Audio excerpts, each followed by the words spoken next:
Welcome to the Bridges of Meaning European community.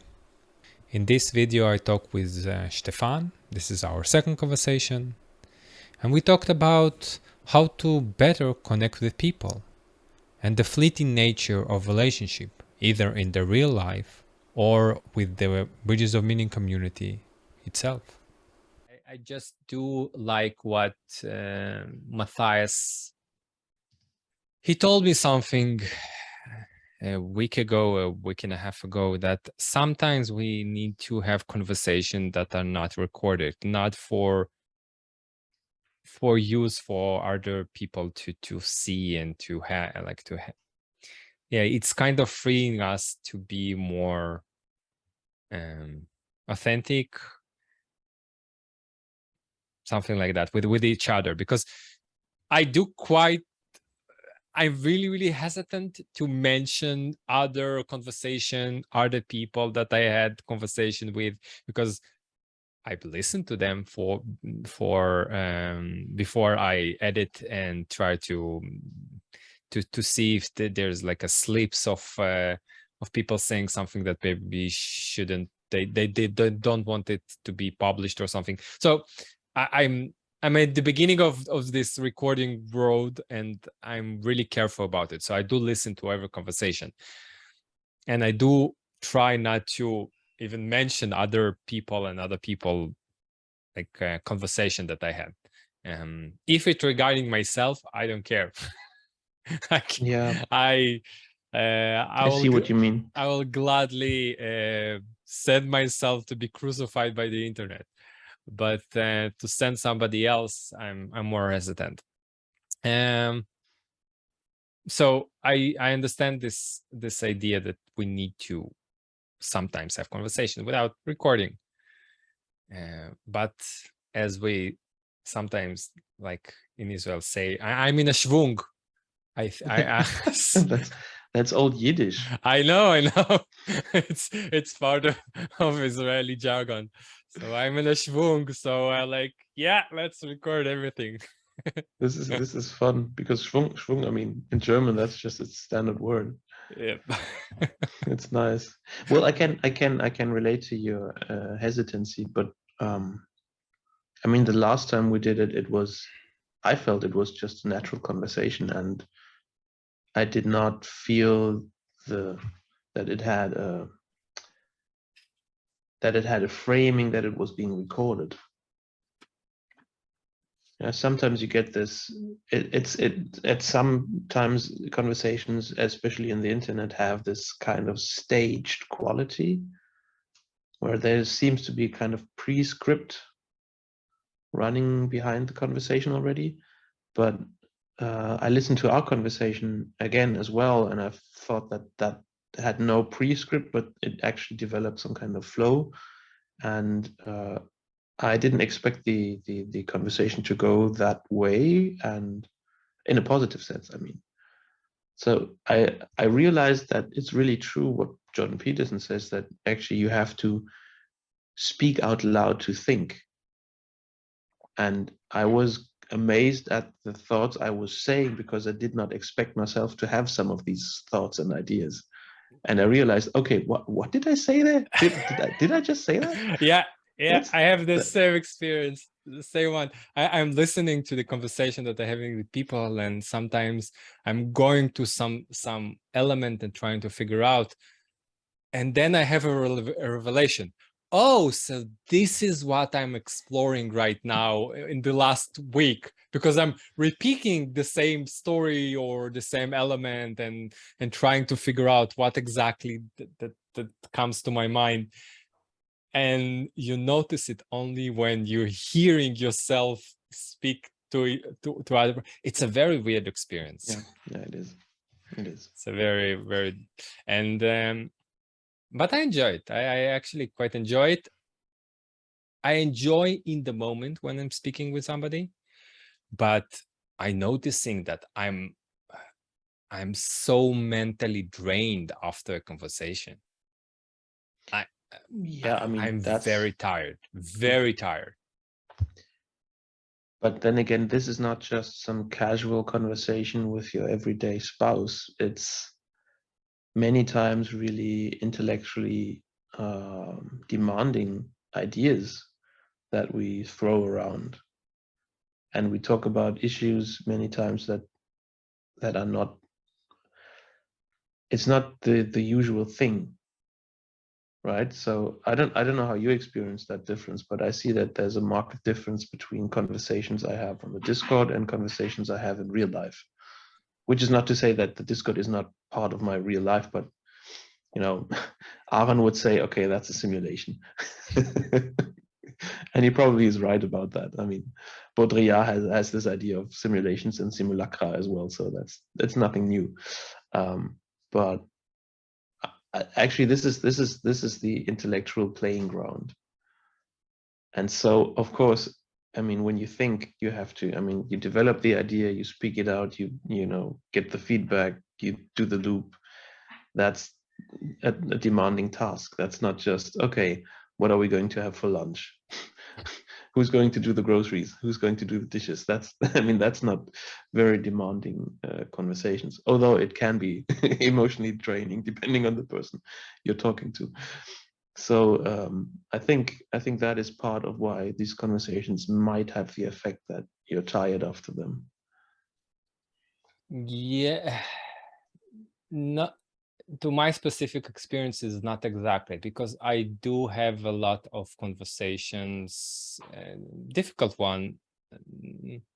I had one before, not a difficult conversation, but my mother just finished to watch The French Dispatch, a new movie by Wes Anderson that I recommended to her. And we talked a little bit about like French literature and like French movies and a lot of the elements of what she liked and disliked in the movie. So it was challenging intellectually. And it happens a few times a day, not just with her, but with other friends that maybe I have some conversation with.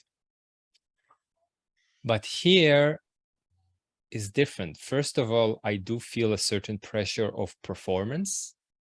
And I do like to be performative. So I use a lot of hand gestures and I use a lot of like stories and other different elements. And when you try to be with a new person and you try to not entertain, but yeah, I think I know what, yeah. You want to convey a certain profile or image of yourself that is as authentic as possible, and you have to work that out in the conversation. yes, and you don't know how the other will actually respond to that. Whether the feedback is positive in a sense that it's actually supporting your own view of yourself, or whether there are some, you know, whether the feedback actually shows some shadows. I don't know how to, I don't know how to describe it any other way. No, you said correctly, because it's I do try to be as authentically Teddy as I can be, and all my stories that I'm bringing here are true stories. Maybe I'm misspeaking sometimes, but I do bring myself here. But you're correct, because it's not just I'm bringing myself, I'm bringing an amplified version. And this amplification, just the amplification is taking some strength out of me. But second, as you said correctly, we as people always testing ourselves and testing our own reality. And when I'm encountering every single day a new person, and I need to, let's say, start from scratch, presenting myself anew, and he's judging me and giving me feedback back, even if it's positive, it's still a feedback, and I still need to address this feedback. And this new constant thing is very demanding. And I have to say that right now I feel much better, because this is not our first conversation. It's our second conversation. Yes. It's for me, it's like feel, oh, there's some familiarity in sitting with Stephan. And you have a second date. The first date is always okay. Yeah. So it's never. I mean, it's just the same thing, right? Except that it's not about, you know, Yeah. girl meets boy, but it still has this quality that every time you encounter some new person, you first have to find the common space, and the common space being defined as common ideas, common characters, common lifestyle, whatever. But I think one thing that the Discord shows is that you do not have to have common ideas to still have a good conversation. True. And that's a real benefit compared to the influencing bubbles you're in everyday life, because you know you have this small area that you're in, and mostly you get the same information from the same people and have similar ideas, and it doesn't disrupt anything of your thoughts and of your lifestyle. So I think it's actually a pretty healthy space that we have on the Discord server to enable conversations between people that don't know each other that well to fall into this bubble trap. Yeah. Right. And that's part of the openness of the Discord, and I enjoy that very much.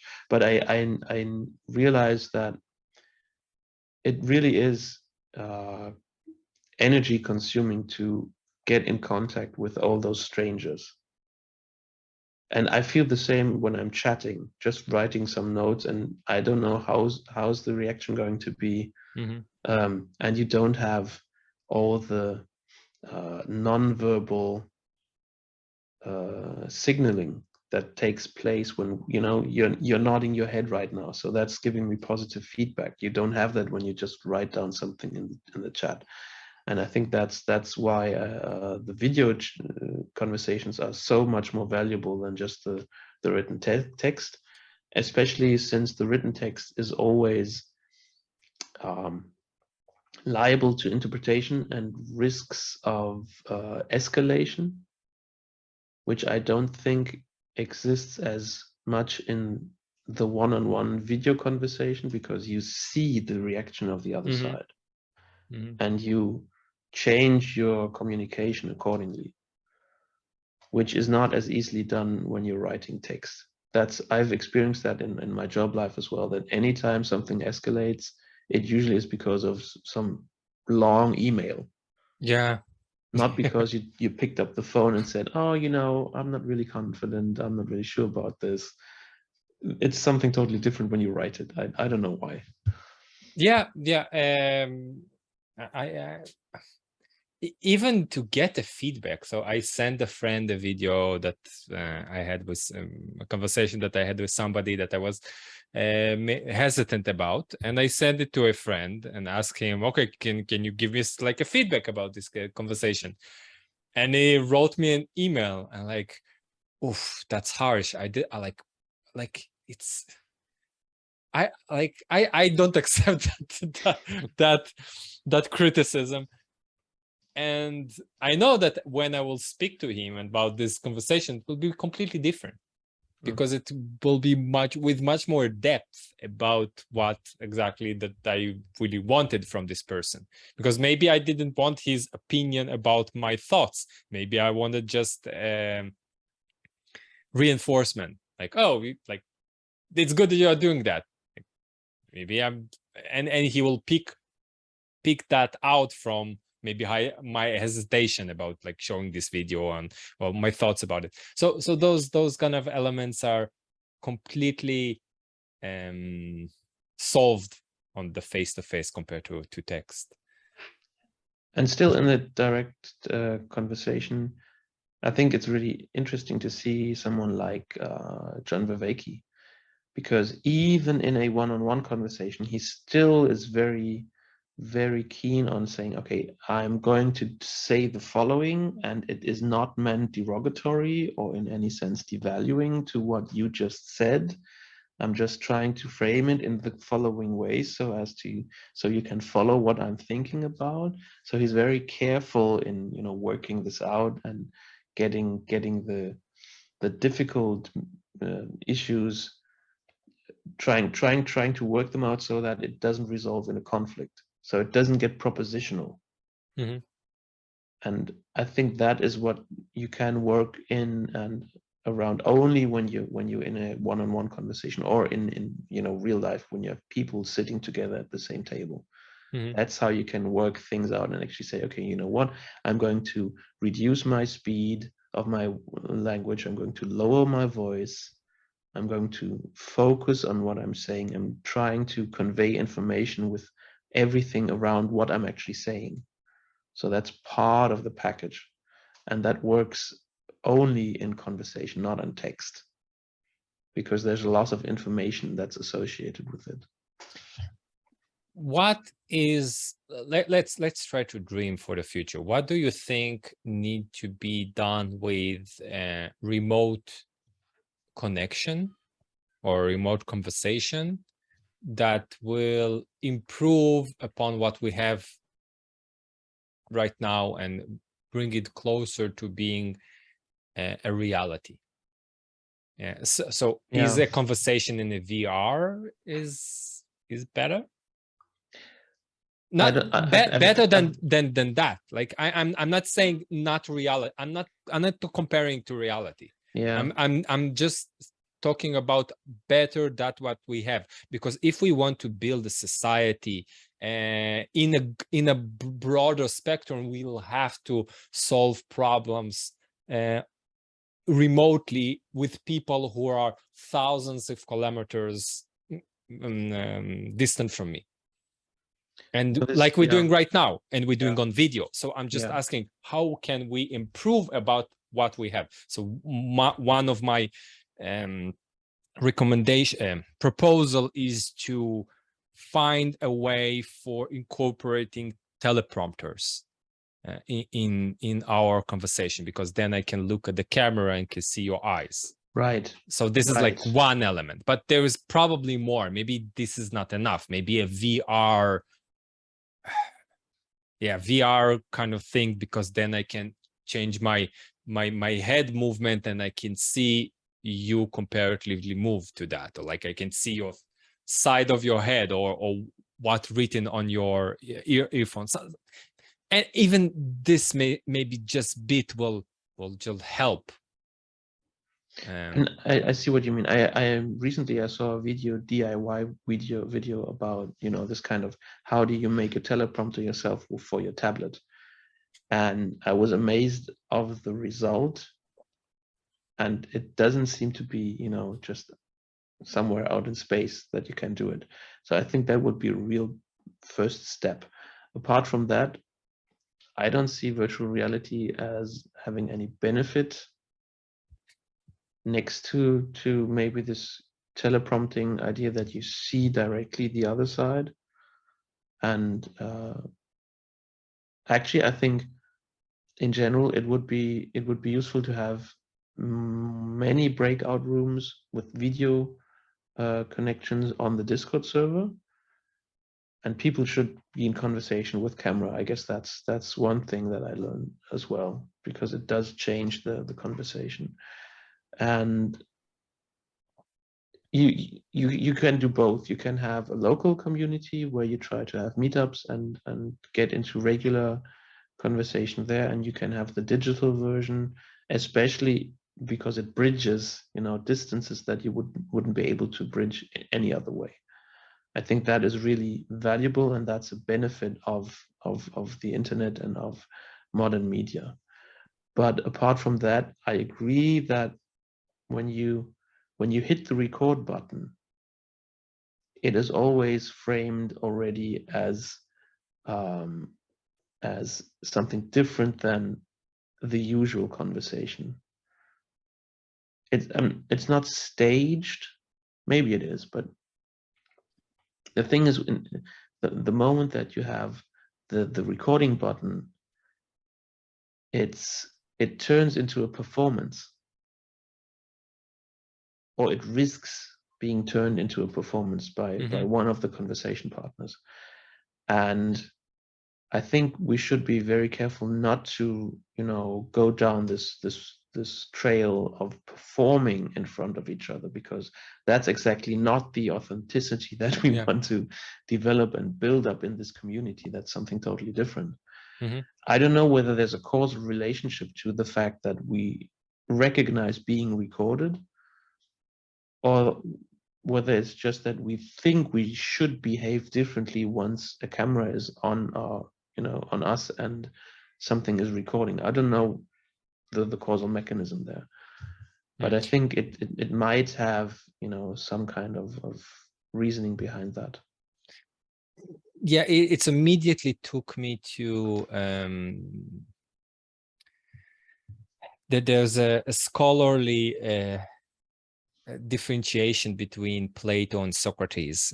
Although Socrates is a fictional character in Plato, fictional or historical, depending on how you see it, there's still a scholarly differentiation between the thought of Socrates and the thought of Plato. And regarding the thought of Socrates and regarding speech and philosophy, that like the thought of Socrates, that philosophy shouldn't be written. So it's not supposed to go on writing, because when you transpose it on writing, you freeze it, and then there's something weird that happened to it. So it's supposed to be there and just be like a river that, yeah, sometimes you color the river with like a paint of blue, sometimes a paint of red, but and you maybe can see how this blue and red like going all along the stream, but after a few minutes it just dissipates. And that's exactly what is to do a philosophy for Plato, for Socrates. And I will take it, I will bring it back to our discussion about the recording. Maybe that's the thing about the recording element, that when we record, we actually corrupt in some manner the conversation. But there is a usefulness, and the usefulness is that since this 2 weeks that I'm doing those kind of videos, I get not just I get a lot of good feedback, but people get idea, oh, you can do those kind of conversations. Maybe I'll start to do them with others. And then, like, I'm not doing anything novel. I'm doing the same random conversation as Paul van der Kley. This is the same idea, same protocol. I didn't know how to do it at the beginning, and Matthias said, like, oh, just use Paul protocol. And like, that's exactly what we are doing. Without plan, maybe I have like 1 or 2 questions about the Landau conference, and that's it. And how you got to the Bridges of Meaning community. But it gives, it shows other people what can be done and how to use this kind of protocol of recording conversation and to spread it to parts and to conversation in other languages, in other cultures, that it wasn't there before. So there's a huge positive element to this recording. Yeah, I agree, because the main difference between a YouTube video and what we are doing right now is that it's not unidirectional or a monologue, but it's actually, it's a dialogue. And the concept of dialogue is very rare in social media. Usually someone posts himself out on Twitter or on Facebook or on Instagram, but that's just him communicating to the world. The world doesn't communicate back immediately, at least not directly. There's always, this feedback loop that it takes time, and then you have this, you have a like button or whatever, but that's not really conversation. That's just a tidbit of information. And I think that's one of the very valuable benefits of this kind of technology that we apply, is that you have a conversation, that you have a dialogue, that, it's a to and fro. That's not just me thinking out loud and ranting like the critical drinker, because, I mean, as enjoyable as he is, it's just basically he himself talking to himself and hoping that someone might actually listen to what he's saying. And in our conversation, I know that you're actually listening and responding to it, which creates the sensation of a relationship.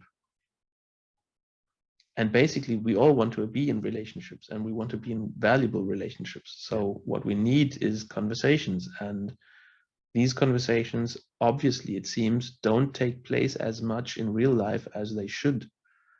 Or maybe we feel that we do not have the conversation partners we would like to have to be able to have these conversations. So in an extreme sense, we are countering intellectual loneliness by actually by holding conversations in this format. Yeah. Across, different countries, and that's a positive thing. Do you think it's part because I giving you the in the dialogue and in the trust that building between the two of us, I am giving you the policing of my attention. So in kind of way, if you like talking and I'm like slowly like doing those kind of things, you're saying like, oh, Teddy, like something happened. Like, no, nothing happened, but I'll continue to do that, then you'll escalate your policing. Or if I like be distracted always and like looking at the door and that there's like maybe something, there's this element that I'm giving you this restraint on me in order to hold me accountable for this relationship. And so that's why I said policing. I do think it's like a constraint, a forceful element. And if we look on art is you asking, a lot of artists ask them, how do I produce that kind of art in these specific constraints? So here is the same element. We're constraining something, and then it enriches more the conversation, the relationship. So the critical drinker cannot restrain the attention of people that listening to his videos. And I have watched a lot of his videos while playing chess, but I was more focused on the chess game than on what he was saying. Yeah, sure, something got in, but I wasn't as present there. My attention wasn't as there with him. So this constraining of attention, and I wanted to ask you before that, do you think for the Discord channel, for our community, because we do see that cameras and the use of first names are important, very important. Do you think it's something we should mandatory, like put something that it will be mandatory? Like if you don't like. Well, I'm always hesitant about mandatory things. But that's exactly the idea that I try to relate right now. Maybe there is a certain usefulness to that. Like, well, I think when you record, that is of course useful and mandatory to have an open cam and be have your real name. I think that's actually something important. Apart from that, I don't know whether you could apply something mandatory to the Discord server without actually risking some unintended consequences, that you reduce the amount of conversation by people that are less extrovert, and you want to have those introverts as well, who maybe just drop a line even if the camera's off, or just write a line in the chat, and you could lose them if you apply some mandatory video conferencing idea. Yeah, I can see definitely that it always it's right now difficult with women to participate in the Discord, and maybe it will drive them off.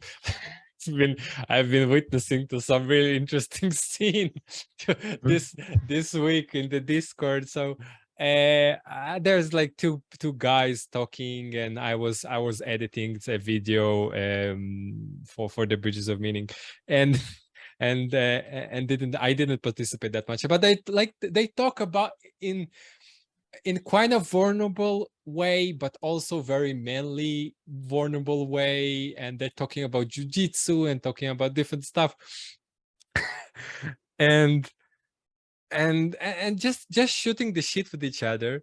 And then there's this somebody in the Discord that, like, without avatar, with just an avatar of no, fictional name and no camera, and then she's starting to speak, and you hear that it's a woman. And one of the guys freaked out so much. He's like, "Oh, I didn't knew that there's a woman here." And she was so, like, sarcastic, like, "Yeah, like, women are here, like, women does exist." And it was so funny how when you put a woman in a room with two guys talking, the conversation will change. The way of their talking with each other and talking in general will change. And the fact that he wasn't aware that in the chat room was set a woman was very, was very shaky to hear.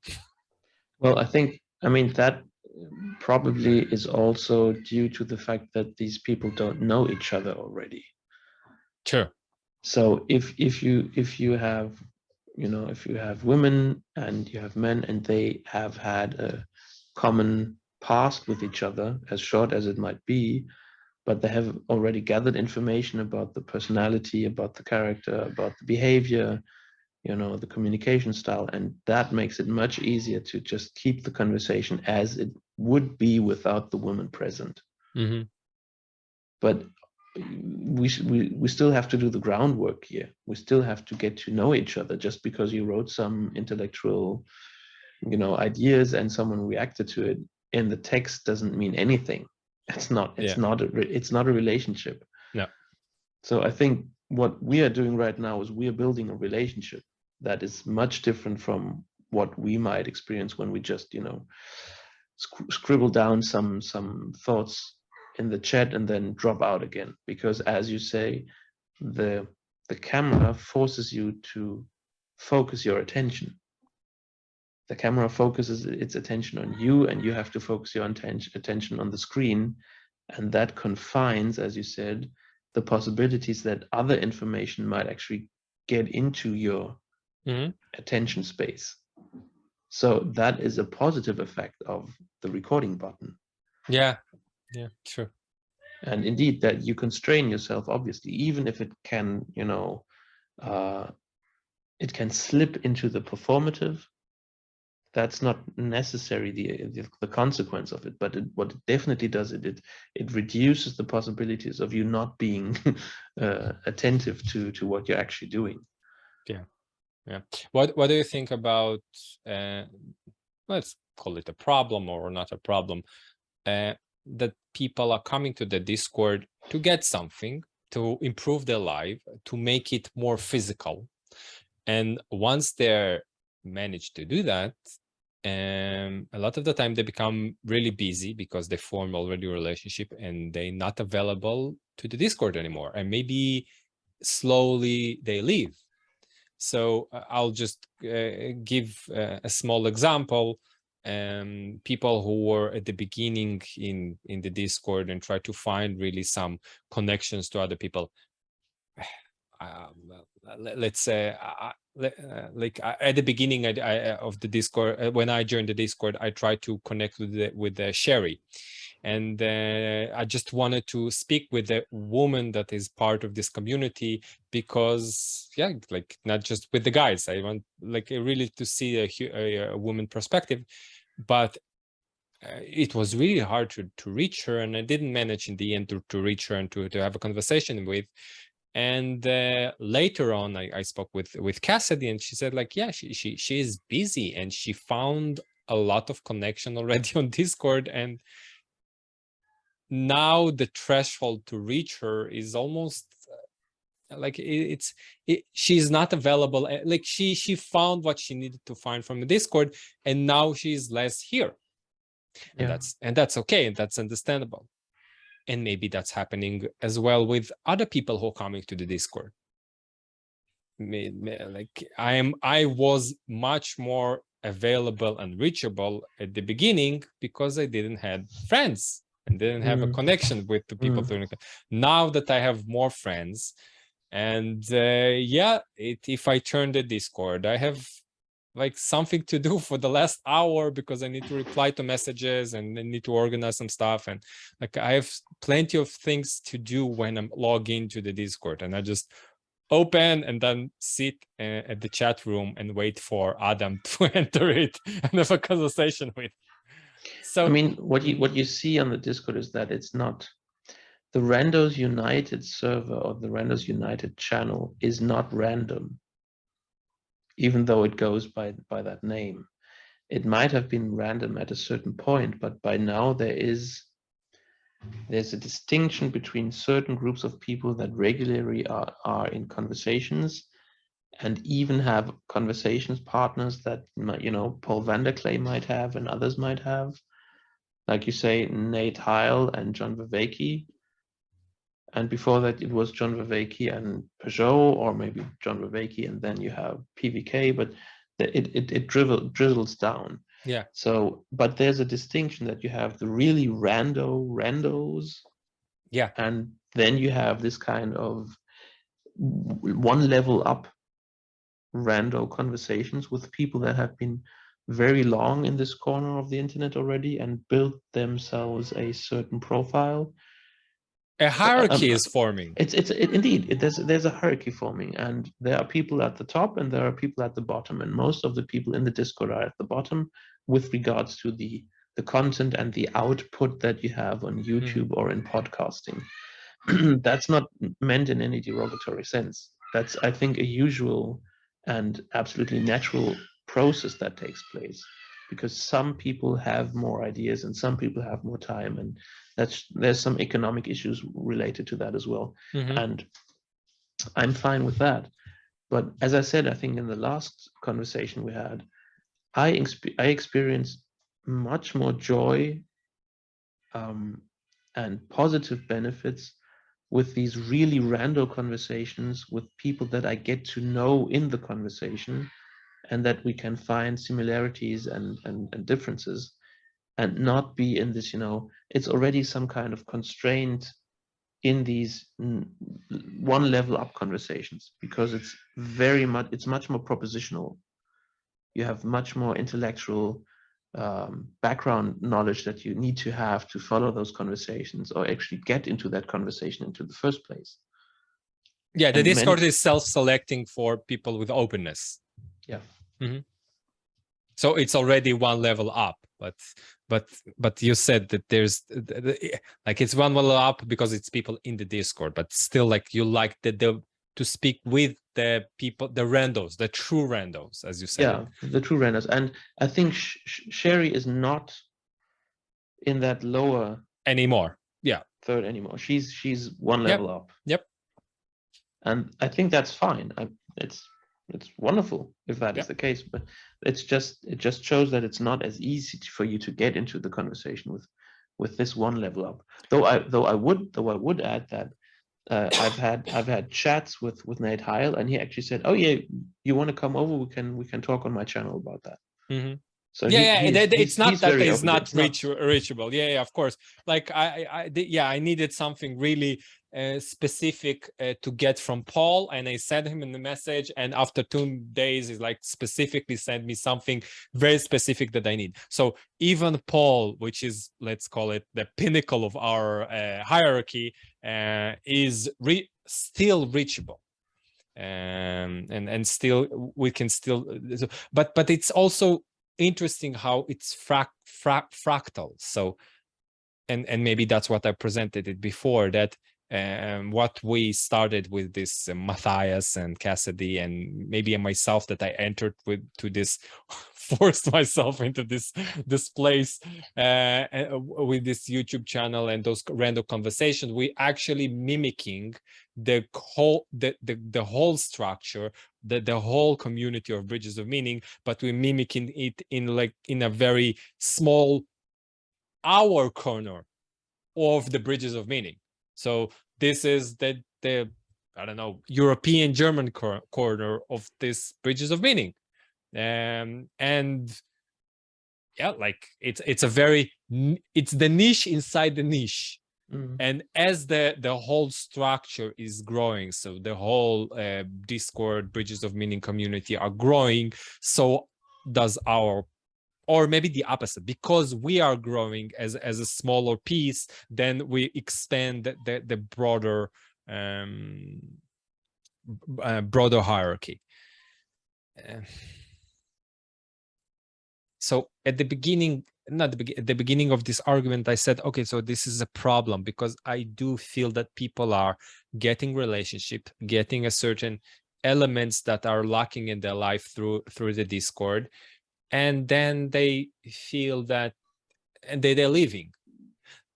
Not the leaving, but they are becoming some occupied that the Discord is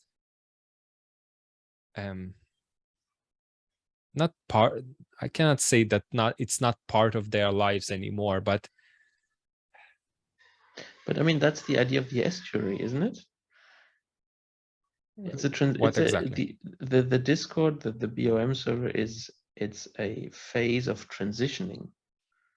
People transitioning in their lives, people transitioning in their faith, in their intellectual journey, and the Discord enables this journey. But that doesn't mean that the Discord is the goal of the journey. Sure.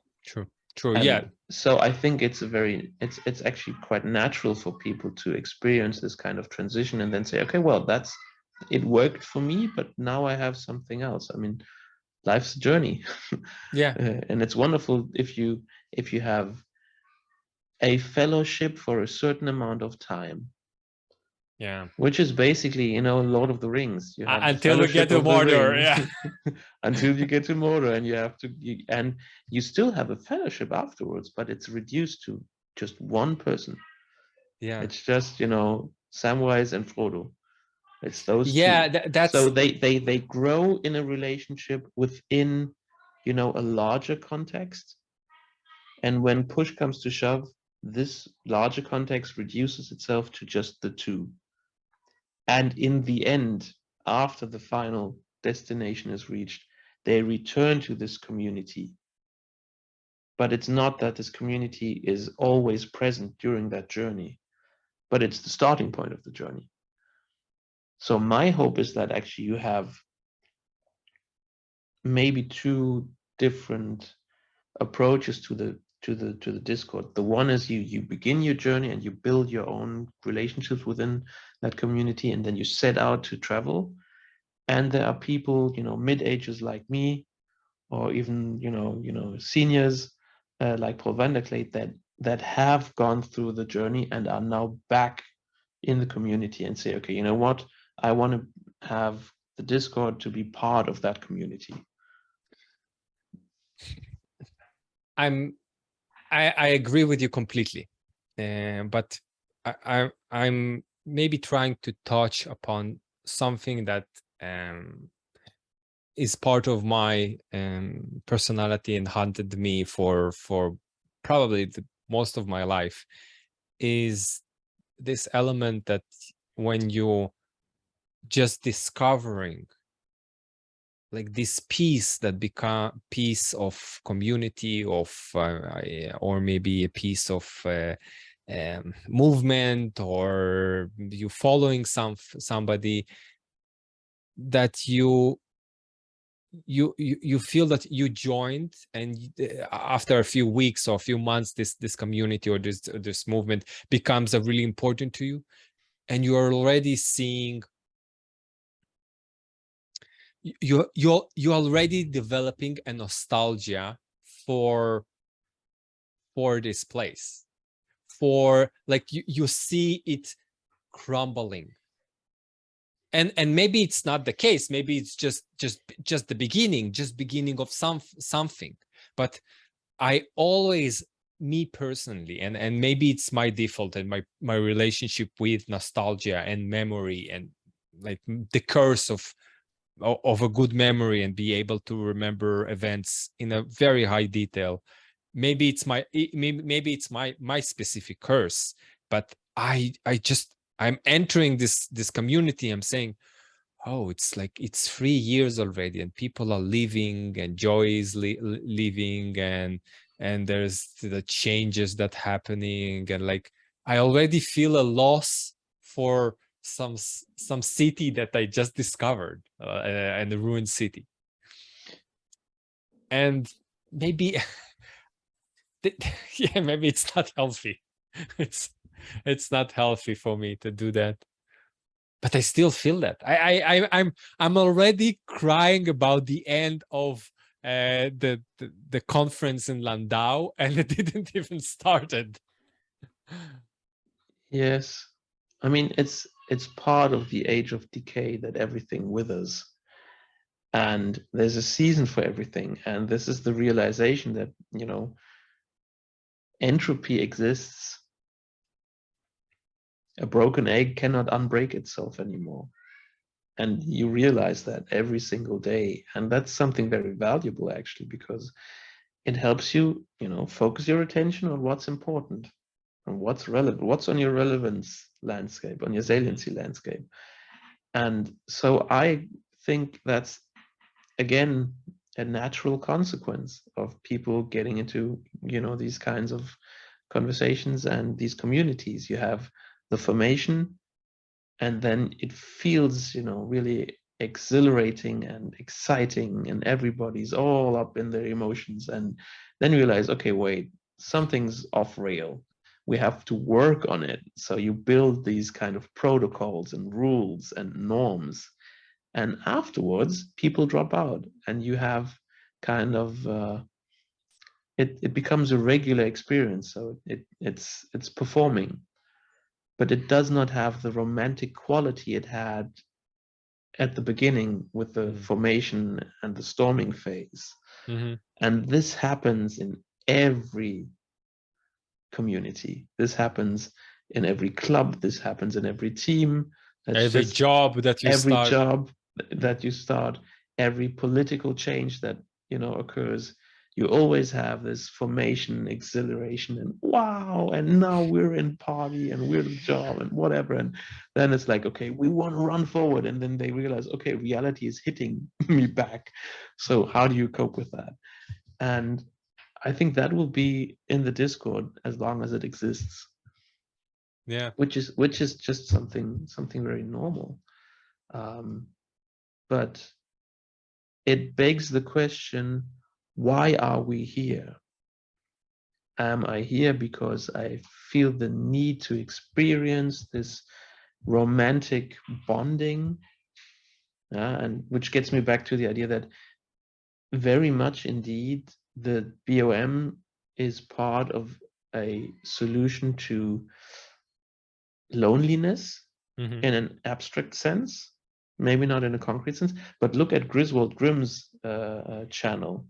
You know, he's really working out this idea of digital loneliness and trying to counter it with a small community, as small and as temporary as it might be, but just to, you know, experience this interconnectedness in any kind of way, which is very important these days. And obviously it seems to be, you know, growing, this desire to have these forms of conversations, because in real life they're not possible, or the relationships are not possible for whatever reason. And in that sense, I think the BOM has a therapeutic quality to it. And I think this therapeutic quality will be necessary as long as people exist. And as long as social media and social distancing and digitalization exist. So I don't think that the BOM will, you know, just wither away. I think it will change and develop as it has been doing the last years already.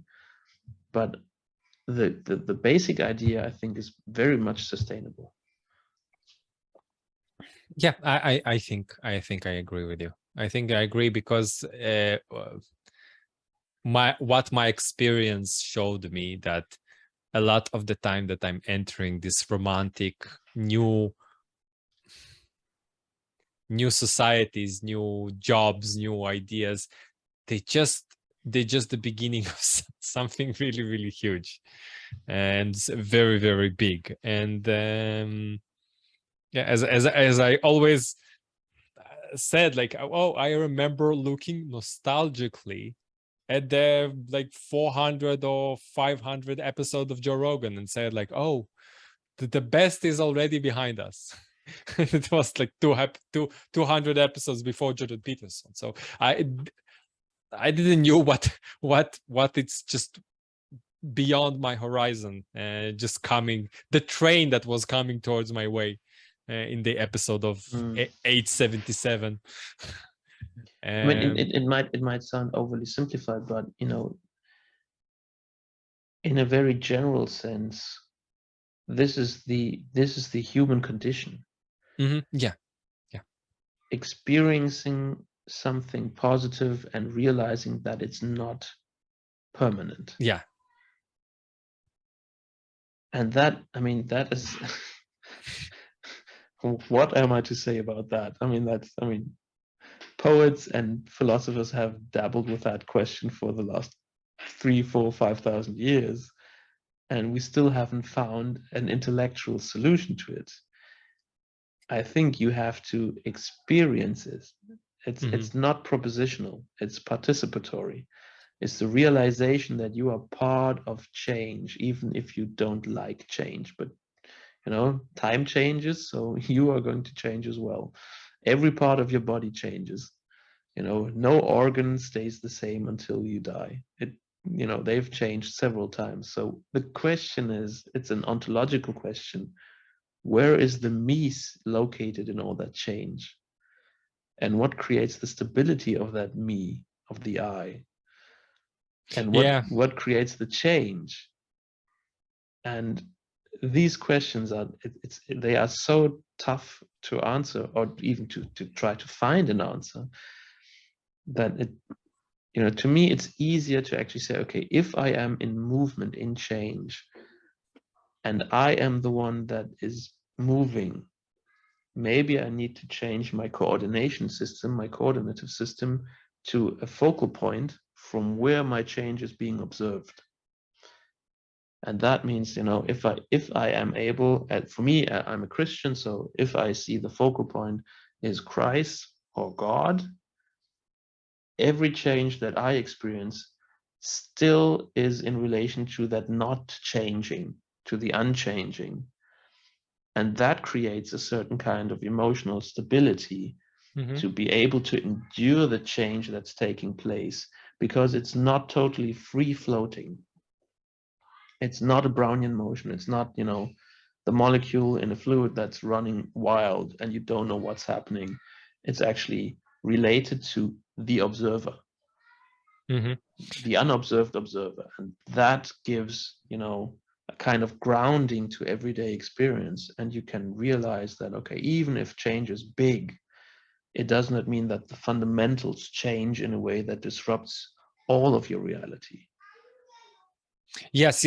I'm that's one of the things that really helped me personally to deal with the problem of nostalgia, as I call it. And part of what Jordan done to me and said to me, oh, look at these old texts and understand that they are part of your the structure of your mind, if it's the biblical text or if it's even some old mythological text like the Epic of Gilgamesh. So when I move to adopt a certain religious framework and certain elements of, oh, there's maybe we are decaying, maybe we are in the age of decaying personally, but as human beings under God, we are not. And immediately when you said that, like I am as a Christian, and I focused on that, I already felt like, oh, I feel already much better about the future of Bridges of Meaning, about the future of us as a community, and like it's immediately brought me to some element of, yeah, I am okay with that decay. I am part of this really big story, and I'm proud to play my small part in it. Yeah. And yeah, that's but it's still from time to time I'm falling all the time to this nostalgia, to this romanticism about the past, about the certain groups. And from time to time I didn't remember there's a bigger narrative, there is a bigger whole. It's I think it's interesting to see that, you know, Abram was a nomad, and change was, you know, part of everyday life back then. You don't settle down, and even if you try to settle down, God says it will be somewhere else. Not where you expected. It will be totally far off, and you're going to go on that journey, and you're going to get there, but you're not going to experience the results of your journey. The next generations will experience those results and bear the fruits of what you actually planted. And that's where we come back to the intergenerational link and the importance of, you know, different generations being on the Discord to actually be part of this complete journey, not just of this small, you know, time frame that is part of the romantic formation phase. You know, you also have to be at the end of the journey. So maybe it's true that you know, you always have an order, then you have disorder, and then you have reordering, and the story begins again. And yeah. I think that's if you look back at your own ancestry, there's a repetition in there that's how to describe it. It's calming and peaceful to know that things repeat in a pretty stable manner. And sometimes we forget that, you know, these repetitions, they exist. And we always think, oh, we have this unique once in a lifetime experience, and I'm a unique once in a lifetime personality, and I have an idea for the first time any human has had this idea. And it's like, no, it's just everything on repeat. There's nothing new under the sun. Literally, there's nothing new under the sun. So you might as well enjoy the ride, the journey while you're at it. And I mean, of course, that is also part of the human condition, I think, is that you can experience both at the same time. You can experience, you know, this exhilarating joy of something new, something romantic, and at the same time look back in nostalgia and feel the pain of what has gone. And it can be present at the same moment. This beautiful paradox. This is just the human condition. And I wouldn't want to deny any of it. I think it makes us incomplete humans if we forget our past and only look to the future. And at the same time, if we only look into the past and forget the present, that's not how we're built. That's not what we're made for.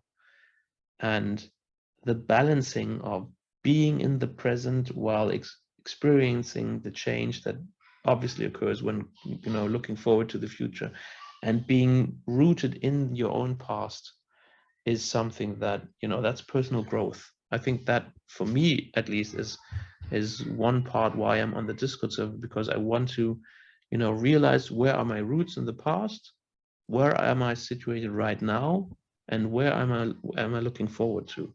Yeah. And this all within the same framework. Yeah, that's it's very good, this program that Jordan Peterson built with this self-authoring. It's like building this on the past, the present, and the future. Your relationship to how you remember the past, and your hopes and the, not hopes, but what you want to achieve in the future, and actually your personality, and when you're situated in the present. Yeah, and it's a reoccurring theme. But while you're speaking about Abraham, I never knew about it. Like I never thought about it until and he was a nomad that was walking around those parts, and I'm exactly kind of in the middle around where Abraham just walk around in Israel. So the way he is buried, he's and his wife is in Hebron, is probably 20 kilometers from me, and Jerusalem is supposedly where he tried to sacrifice Isaac, and Beersheba is the seven well when he dug, and then he went to the sea. And I was a few years, 10 years ago, probably, I walked the Israeli route, which goes from South Israel to North Israel. And you actually go on foot, and I was suffering every single day, like 25 kilometers. You're going from one point to the second point, and you're going all over it. But right now, when you kind of covered the same hills as Abraham, and you walked the same, maybe you looked upon similar stones, and you calculated the same small path between this valley, and you said, yeah, like I need to go that because it will be easier, which is the same probably the same thing where Abraham said, okay, I need to go that way, so I could be calculating that. And just to experience this physicality of the landscape and of the hills, and the way that geology presents itself to us, and the difficulties that we need to overcome, and how reoccurring it is for every single generation. And you actually go and touch the same stones and go the same paths. And it just captures my mind that you can do that anywhere in the world. You can go to this to some stones that somebody wrote about them thousands of years ago, or if you're in the American parts, maybe hundreds of years ago, but they still feel this feeling of that, as you said correctly, everything is under the sun is already repeated, and you're repeating kind of the same processes. And I really like this to do this exercise. I go to when I was living in Tel Aviv, I would just go to the beach shore and stand at the beach shore and try to see the ships of the Crusaders. Mm-hmm. And just try to look upon this seashore and just to see them, and to see how, like, where they landed, and how they try, like, the amount of them, is it stretching all over this seashore, or was just like parts, and they how like in the beach shore where they landed. And it grounds you in reality in a very visceral way. And you can do that everywhere. You can do that in Germany, you can do that in Britain, you can do that in Spain, you can do that in San Francisco. You just need to open a book and maybe read about it, and then go to those stones and stand there. And what you do with that is you set yourself up to, you locate yourself in the intergenerational chain. Mm-hmm. Yes. And you say, I'm not just an island, but I'm part of this larger story, history, of this larger narrative of the story. And that can be very helpful if you're in transition, to actually see yourself as being part of this larger story, of this narrative. Yeah, I think that's very valuable what you just said. Can I ask you a question? Go ahead. Maybe it's a bit off, but I've been wondering about the lost in translation picture you have behind that, because I mean that movie is already, you know, that's also someone in transition, you know, people experiencing, you know, this feeling of being lost and trying to build up a relationship again. So there seems to be kind of a desire that is related to the Discord server that is in that picture as well. I don't know if that's true, but I've been wondering about, you know, what was the motivation for you to hang up that picture, and because it's very prominent in your videos, it's directly next to your to your face, so it seems to be conveying some kind of information. Yeah, that's the first, not the first piece of art, but I stumble upon a artist online who took scenes from movies that connected to me, that I loved, and redrawn them. So I'm sorry, I don't remember the name of the artist, but that specifically, well, I'll talk about it in a moment. And one of the paintings was about a scene from Pulp Fiction, where I forget how this character's name that plays Samuel L. Jackson, when they took his wallet and then he managed to pull off the gun and hold the bad guys, and so she take this picture, and another from Wes Anderson movie when there's a kids there where they're Boy Scouts, and these Boy Scouts entering a room and seeing girls that preparing for a play, and he fell in love immediately to some girl, and he's just pointing at some girl and asking like, what bird are you? And because they're all dressed as different birds, and she's look back and look at him as, I think, as a sparrow, and she animated that, and this is the also one of the paintings that he animated, and this is my favorite movie. I really hesitant. It's been for years since I saw it at my yeah, I was in the military probably when it went out. So it was my favorite movie for years. Probably it's still my favorite movie. I watched it many times, and I cry every time that I watched it. And I hesitant to analyze it through all the skills that I acquired in university about literature analysis and those kind of things. But I can cover a certain themes that existed there, and you said correctly, those two people. So I first of all, I'll talk small pieces about the movie. So the movie is by Sofia Coppola, which is the daughter of Francis Coppola, who done the Godfather and Apocalypse Now, and this is his daughter, and he was a good friend of Akira Kurosawa. Akira Kurosawa is a very famous Japanese director that done Seven Samurais, Rashomon, a lot of like big important movies. One of my favorites.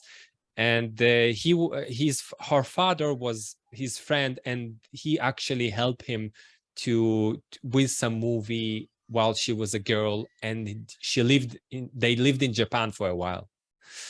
And this was kind of her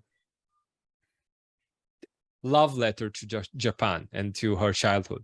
So the character of Scarlett Johansson is a young woman who just got married and finished the philosophy degree and don't know what to do with it, and she's kind of lost in her marriage and her life. And Bill Murray, he's an actor, he kind of playing himself all the time, and this specific movie is playing himself, and he went to Japan to do a commercial for whiskey, and he's in a marriage he got married, and his wife, his kids, they don't need him. They just like, he's just a figure, this figure of fatherhood, but they don't really need him. So he's feeling also kind of lost. And especially in Japan, when their English is not that well, those characters are feeling so lost there, and just trying to find human connection. And the movie is really silent. There's really little words that exchange, which is completely opposite to my my way of being, because I am all about words, and I exchange a lot of words with other people that I'm speaking to.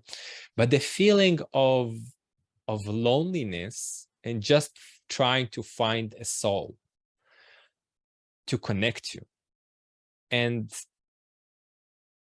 I like the fact that this is a man and a woman, but it's not a sexual element. There is just an element of human connection, and she managed to capture it really, really well, how they just connected over food, over small conversations, small movies that they're watching together in this big lonely hotel room that almost like from The Shining, from Kubrick. There's a big place, maybe there's people there, but you still feel really lonely.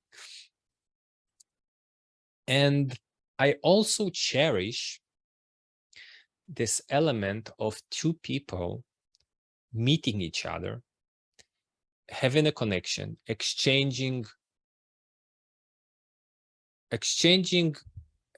a very, like, being together in a place, in a geographical place together, in a human relationship, and then it's over and you'll never see this person again. And this recurring theme, I experienced it a few times in my life. It's Hitchcock's idea of two strangers meet in the train, and they can share with one another a deep, they can be vulnerable with one another because they know they won't see each other anymore. And that's somehow I can see that, and I looked for that many times in my life, and I found those weird encounters, like an encounter, one of which I remember, I actually almost copied from the movie. I've been in St. Petersburg, and I was walking along their main avenue, Nevsky Prospect, and I was walking, and it's a long street, and I was walking, and I'm hearing behind me two English-speaking girls speaking with one another. And we're just walking, and I'm like for 10 minutes, and I'm almost like in their conversation, and like I'm listening to it like a podcast. It's like I already understand the characters. Like I was really into it, and then we stopped at some stoplight, and I addressed them, and so like stop following me. Your conversation is interesting, but doesn't matter. Some pickup line that I maybe used, but then we started a conversation. I understood that they are going the same direction as I am. So we went together somewhere. And in the moment that we needed to be depart with one another, they asked me what my name is. And I said like, oh, my name is Teddy. And one of the girls like, oh yeah, like Teddy, the president. And said, yeah, exactly. Like, and she said something like Teddy Roosevelt, the one that won the Second World War. And I said, no, it was his uncle. He lived before that. And she's like, no, I am American. I know my history. And like, no, you don't. So we took a bet. And I said, I'm going to this coffee shop to read a book. That was my destination, actually. And I said, if I win, you'll buy me a coffee and have to sit with me and have a conversation. If not, like you can leave. And we took this bet, and of course I won, because I know my name is quite unique, and I know exactly who president who I wasn't named after, but who shared my name, and it was Teddy Roosevelt, who were president at the beginning of the century and not the Second World War.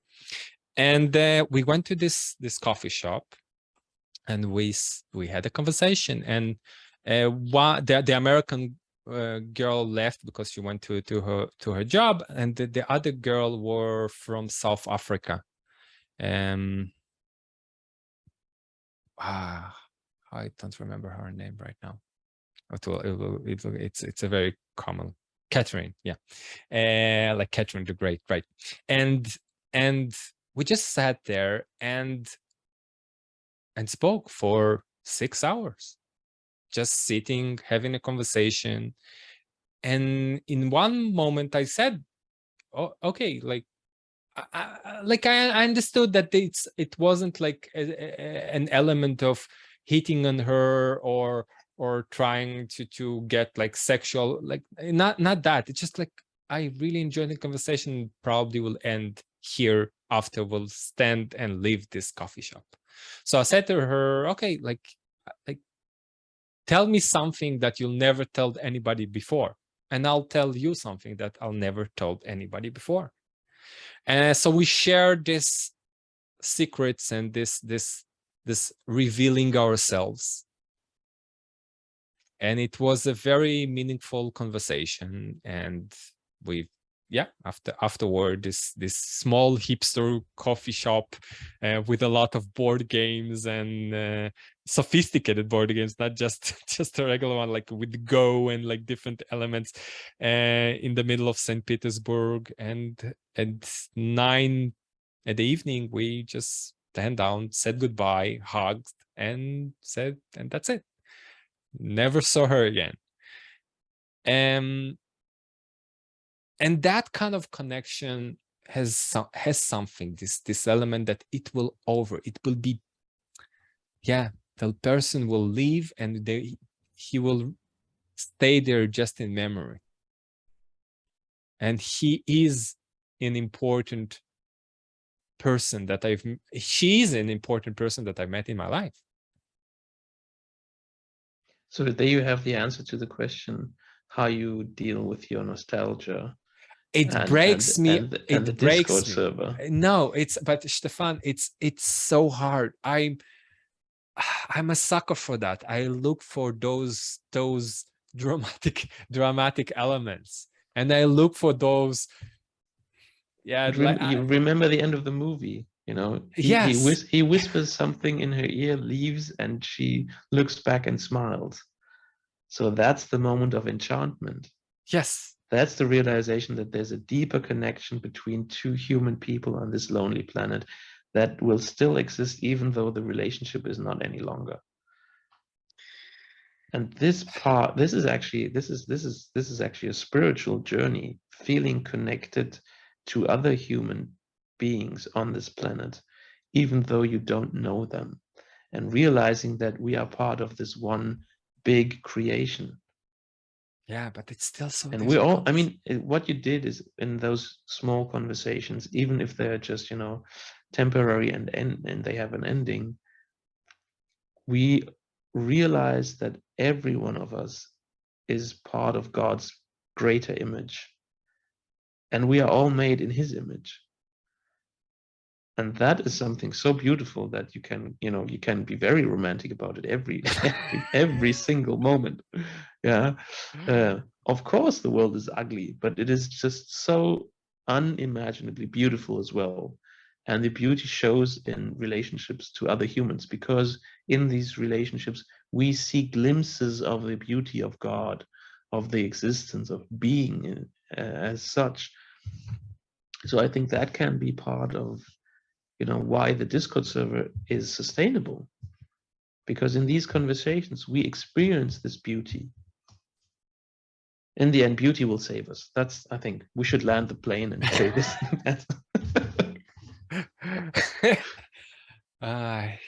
Yeah. Yeah. Well, Stephan, I'm first of all, thank you for asking me that, because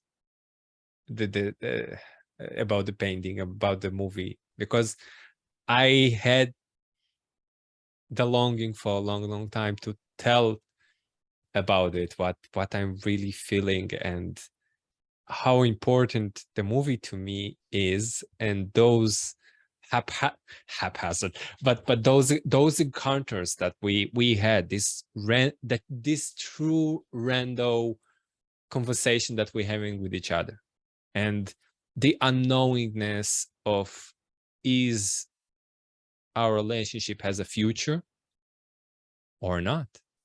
Am I going to see you for the last time, or can we develop to something?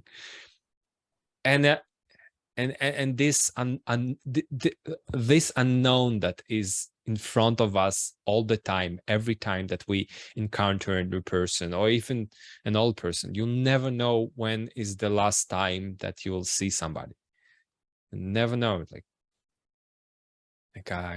and those elements, like people that is so close to me, like my aunt, my two aunts that I really love, but they fought with my mother.